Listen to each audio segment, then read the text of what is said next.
Alright, so an endgame base with 15 different base pals that can do all the endgame base work that I need, as well as winning against all the raid bosses. So for this, I made this sort of a mock-up base with everything I need for the late game, just missing a crude oil extractor. Could have built the base on one of the new islands or Sakurajima for a flatter, big surface for just oil extractors. But otherwise, all I really do is that I use these pals to produce legendary spheres and some skill fruits and some honey as well. And then I sell those legendary spheres and I buy the food, the palladium fragments and everything like that I need. So really, once I do need gold, I build a couple of assembly lines, I build 1 or 2 sphere lines as well, and then just mass produce a couple legendary spheres, which I then sell using my selling team. So really, all that you do for this is that you have these sort of mining, kindling, and handiwork pals, and then whatever else you need for the skill fruit trees with a little bit of watering and electricity. And then you sort of swap in your Noble Find First team if you have one. You don't have to use one, but it is quite nice. And then you would swap in either the Wandering Merchant. Let's see if I can catch up to him. Perfect. And then you would sell your legendary spheres, and then you buy the palladium fragments. You buy wheat, red berries, milk, and eggs. You buy the bone and the pal fluids, and even high quality pal oil, as well as a random ammo, depending like if you're running the vortex beater or something like that. Then you also have these other merchant that was added. There are a couple of new caravan leaders, if you've caught them all. But they also sell a couple of useful items, but mainly it's this missile ammo and rocket ammo that I'm using. And then you can't really automize Coralum, or I guess you could do the breeding or the fishing ponds, but salvaging is just a lot faster for the time spent. So it's really just producing these materials to buy all that good stuff. And then I guess if you want to include party pals in this, that you only want to breed 15 pals to do all, you would sort of do this Jet Dragon for the mount, a Gale Claw, whatever glider you like, Lavander or Fellbat for the oil rig, just face tanking the chopper gunner, and then just 2 of these Gobfins. And with this Lavander or Fellbat on this build, you can easily do all the hard mode tower bosses and the oil rig as well. So we're gonna take a little bit of a look at what I was considering first for the base work itself. Let's just move away a little bit from these mining pals for the noise. So for the base work itself, what I was considering at first was the secondary skill. So what I wanted for these pals was to have either transporting, or in the case of something like Rio, mining as their secondary skill. So they would do their first skill, the high priority skills, like they would do all this handiwork, kindling, electricity, anything like that. And then they would just go and mine or do the transporting. Because when you're doing these legendary spheres, the ratio is really just a bunch of mining pals and then 1 pal for each work suit ability. So with this mix of pals, I do have quite a lot of all the work suit abilities, because you can queue up a bunch of furnaces at once, you can queue up many mills, you can have plenty of skill fruit trees, just stuff like that. So what I've ended up with here, I'll put a list here with all the work suit abilities that this specific base includes. So we're looking at Phalaris Aqua and Neptilius. We got Shroomer Noct for the sanity factor and B-Guard for the honey. So these 2 are almost required, I would say, for an efficient late game base, at least if you still need the honey. And then luckily, B-Guard does have some great work suit abilities as well. So Shroomer Noct I'm just using as a lumbering pal / handiworker, because I don't really run plantations at all anymore. Then we got Rio just kindling into mining. We're kindling and watering into transport on Finsider Ignis. Reptiro as well, kindling into mining. We got kindling and watering into transporting on Gangler Ignis. Electricity into handiwork and transporting. Could have used Helsifer Lux, but we're going to get into that soon why that one was filtered out. Penking Lux for the electricity, and then just a bunch of great work skills with both mining and transporting. Astagon, I just wanted as well a little bit of pals that start at a high work suitability, so I wouldn't have to waste too many mining books on them, because the mining books are the ones that you're probably going to be using the most for this, since it's a lot of mining pals. Soothsayer, great work suit abilities. Incineram, also great work suit abilities. Anubis, just good work suit abilities as a decent level overall. And then Bastigor, good work suit abilities. So I've made this sort of list with the pals that fill these criterias, with having these good secondary skills, or first skills, let's call them that, and then mining or transporting. And then we did need to have that Shroomer Noct and B-Guard, I felt like, just to have it as an efficient endgame base. And then if I had a choice between 2 very similar pals, I would choose the pal with a high food consumption stat. Because you can see here, Ryu has been mining all day and the food buff is still going to wear off. And it does have high food consumption. So in general, you're going to see that the pals with higher food consumption will maintain the food buff a lot better to get that plus 30 or 40 or 50% work speed depending on what food you are using. And then when they're just transporting and stuff like that, the work speed buff doesn't really matter at all. So for pure transporters, the food doesn't really matter that much. Then we can go on to how I filter them to get these 15 pals, because now we're moving on to the raid aspect of this base build, where I needed the pals to be able to clear out all the raid bosses as well. So a lot of the pals got filtered out by just being too weak. So what I wanted here, if I could prioritize it, is fire or water pals. So you got stuff like Phalaris, Finside or Ignis having both, Rio, water pal here, fire pal, fire pal, fire, fire. So these pals just work very well with the pal pods, even if they are on fire. Then we also do need these two rescuing pals with the extinguishing. So Phalaris Aqua, Neptilius, Shroomernoct and Beegard I feel are almost required for this build. Just these two for the rescuing aspect and these two for the base working aspect. You could skip Shroomernoct, but that bonus sanity is quite nice. Especially if you're making like the gold making machine or queuing up a bunch of workstations at the same time. Then we also, if I had a choice, I would choose as well to add dragon or ice if I couldn't get like fire or water. Some pals can get both, like you can get your dragon fire like Rio, but dragon just for Xenolords, meteor rain. Ice is also quite nice versus that. Dragon a little bit better because it also resists the dark Xenovaders and stuff like that. So just the kind of 4 elements I was looking for: fire, water, or dragon and ice. And then being forced to use Neptilius or Phalaris Aqua. Or not forced, but they are just these really good extinguishing watering pals. And then moving on to the passives. Once you do have these maxed souls, you'll see all the pals have 80 souls. They also have the work speed souls. They have the work suitability 5. They're getting that work speed buff from salad, minestrone, mozzarella hamburger, whatever you choose to use. You really just end up with this huge work speed that is good enough for all the endgame stuff. Otherwise, you're just going to be stacking up like millions of ore, millions of wood that you're not going to end up using really. If you do feel like you're not raiding that much, you can always just pal surgery away some passives. Like you could swap Serenity and Impatient here for that like Artisan Sirius that is on the pal monitoring stand, and then just swap them back when you do want to raid, because really you just need to do 2 of each raid for the eggs to have 1 of each gender, and then just like farming the basic Moonlord. Not very high requirements there either, just for the Ivy Fruits if you do want some more pals after this, or if you're using the Ivy Fruits to max out these pals with max IVs really. So optimally here, you could just have these more work speed passives on the 2 slots that aren't rainbow passives, and then you just switch when you want to raid to this Serenity Impatient. You could switch to Musclehead if you're doing that. I'm skipping Musclehead on all these just because of that 50% work speed debuff. So we're gonna jump in and check out how these pals really perform against raid bosses. We're gonna do a little bit of testing with raiding in a base with a ton of structures and see how it really plays out, or if you're gonna be wanting to move like this raid setup here to a separate base, or probably like I would keep this base here and move all the other stuff to one of those Sakurajima bases that also has oil. So just before we jump into the raiding, we're gonna mention this PAL monitoring stand here. So we got the work preferences. You want to turn off combat on the Neptilius and the Phalaris, so they will function as rescue pals. And then I don't have a ton of watering going on, and Neptilius just here as a rescue pal, no other secondary work skill. So I'm just keeping that one on for the skill fruit trees. And then once I do mass convert in the mill, like the wheat to make the cakes, then you can turn this on and have like 1 mill for each pal instead, and then turn it off again for the skill fruit trees. Suits here, I didn't want it ranching. Phalaris Aqua, yeah, I mentioned that one. And then Basquare, turn off lumbering, because lumbering comes before mining. I wanted to mine, and then I would just use this fixed assignment mode and swap it from the ore mining site to whatever cooling station I wanted to use if I do want to convert some souls. But I would buy the Paldium. I put the foodstuffs in the guild chest so it doesn't decay instead. Or you just produce at a rate where it doesn't really matter if it decays. It decays pretty slowly. And then I just assigned 1 pal to each of the mining stations just to make sure I'm getting a little bit of each. But what's really gonna end up happening is that eventually we got 1 chest for ore, 1 for coal, and 1 for stone, and 1 for wood. Eventually they're all gonna be full.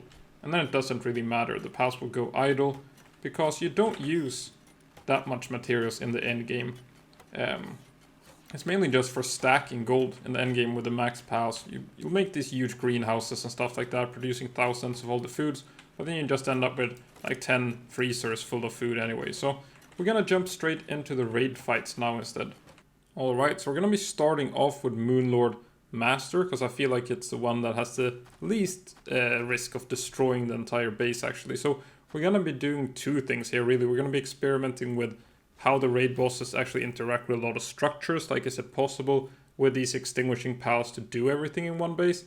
And it will probably vary a little bit from boss to boss, because Libero has a like bonus damage to structures, Ryu has a slight bonus damage to structures, Xenolord is almost 0 I think, and Moonlord also almost 0. So they do different amounts of damage to the structures. So the way this base is set up here, you see all the pal pods are behind Moonlord, and then I go on this side, which means that he will be looking this way. The beam can't sort of go behind him, so all the pals that get rescued end up behind him, and then they won't get targeted by that beam, which is very helpful if you don't shoot the eye yourself, like the head eye. You could just clear it out before sending out your base pals. Sometimes you get lucky and the base pals just target the eye.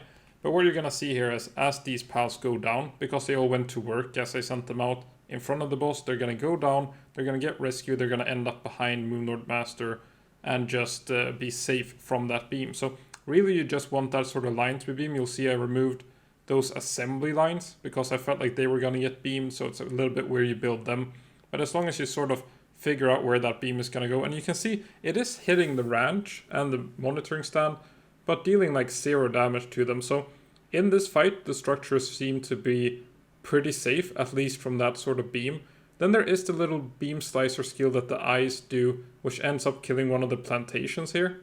I think it's towards the end of the fight where my Neptilius decides to go water the skill fruit plantation. So maybe turn off watering and stuff like that on the rescue pals, or give them some sort of watering work behind the boss, I guess, could be one viable option. Because you can see there Neptilius goes to water, it gets targeted by that like eye that likes to focus it, and there went one of those plantations.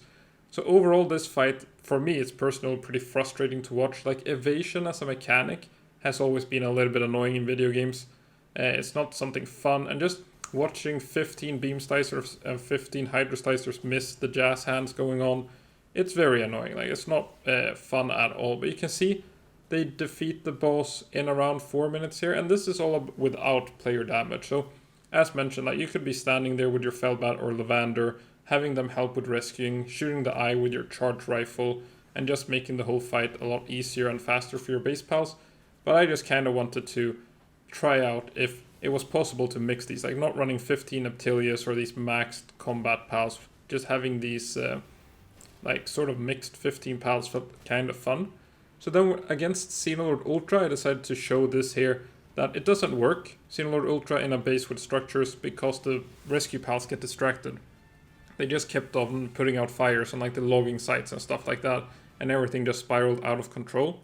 So Moonlord Master, yes, you could do it in a base with structures. Xenolord Ultra, no, if you want rescuing to work.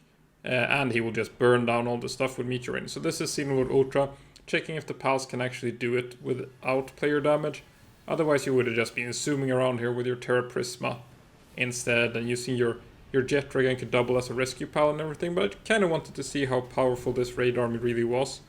And overall, surprisingly powerful, considering just for the added spice, let's say, I wanted to use the exclusive skills if pals had any. So I'm using these random like thunder slides and skills that aren't really that good, just to add some spice for it. Like, I got Be Guard using Be Quiet.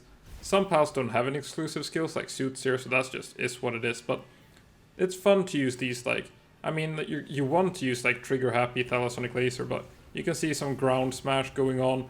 I got Gangler Ignis, like Scorching Lantern. I don't think it's very strong, just for that like added spice. I do hope that they buff exclusive skills so that you almost always want to run the exclusive skill and then the 2 skill fruits, just for even more like spice to the game. It's fun to do these sort of mixed builds. And that's kind of what I did. The whole goal with this entire build was to use 15 different pals. And I guess if you take like Gobfin Ignis, you could do the 5 different party pals as well, and that's kind of like what I wanted. Just if I made a fresh save with this new applied technique books being so easy to find everywhere, could I just make these like 15 max pals that you can start collecting like Incinerams and stuff pretty early.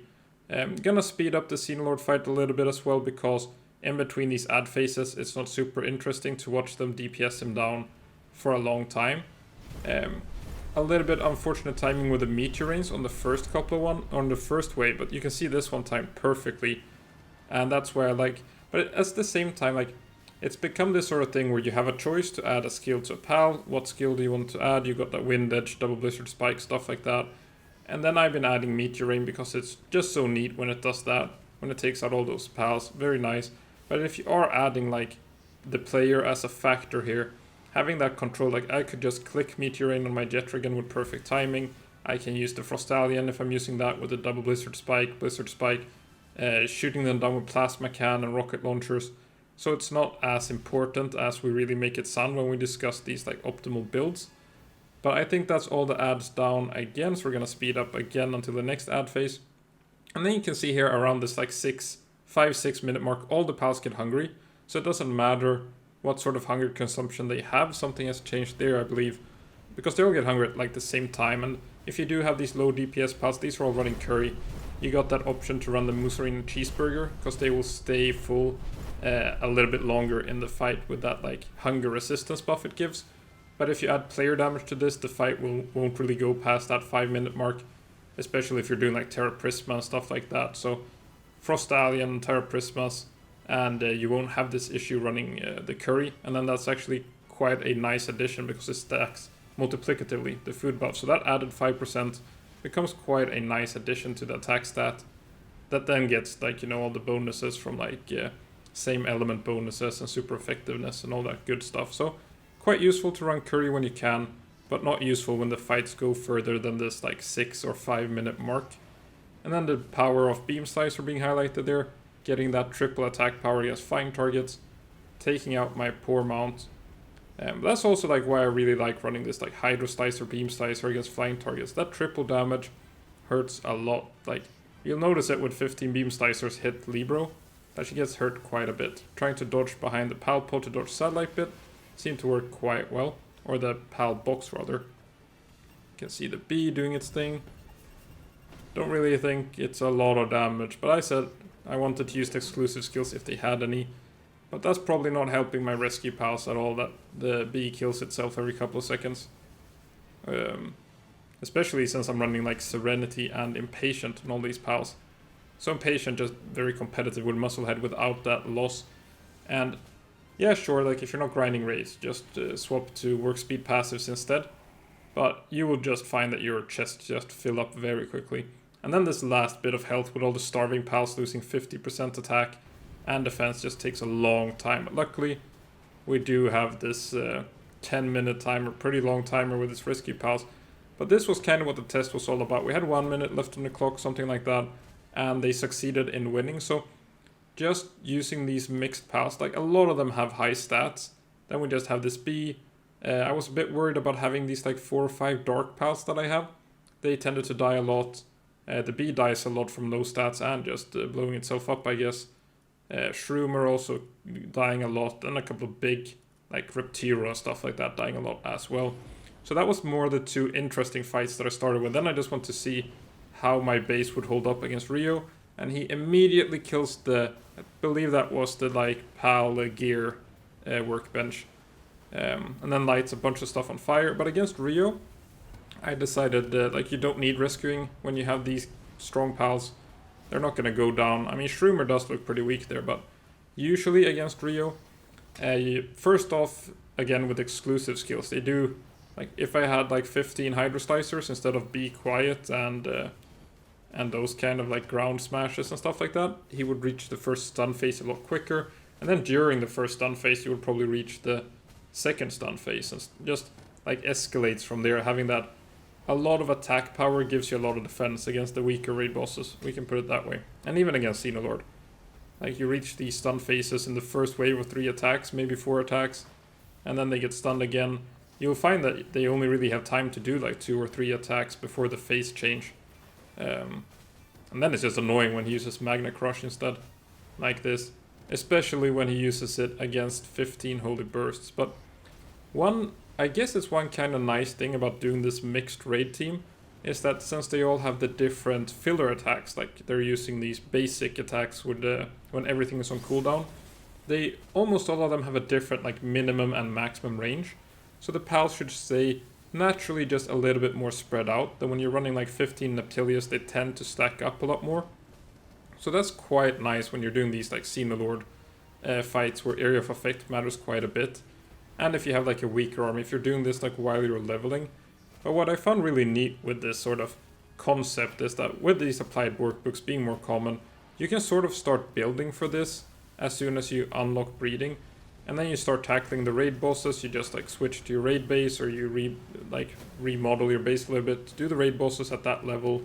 Then you farm some more levels on the pals. They're in the base, so they will get levels from working. Just a nice concept in my opinion. It's something I was considering if I started a new save, so I just kind of wanted to find out how it works with the base structures. And we can see that Ryu also destroyed the base structures. So really, you would need a secondary base against Ryu, and definitely against Libero, unless you just kill her way too fast. But Libero does a lot of damage to buildings. So I guess like if you're just farming Ivy Fruits, you just need one base. If you do want to do those added fights for the eggs for the other bosses, 2 fights of each, and then just the pal gender swapper thing, whatever it is in the pal surgery table.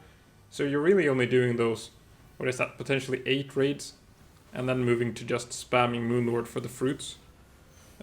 Pretty viable. See, there are a lot of beam slicers against Libero. So Libero does switch to ice, but at the same time, like, she switches to ice, but she also loses a lot of her defense stat.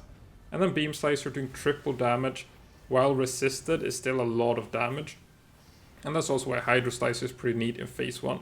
There are a couple of options, but I haven't really explored them all against Libero, because she is pretty easy now.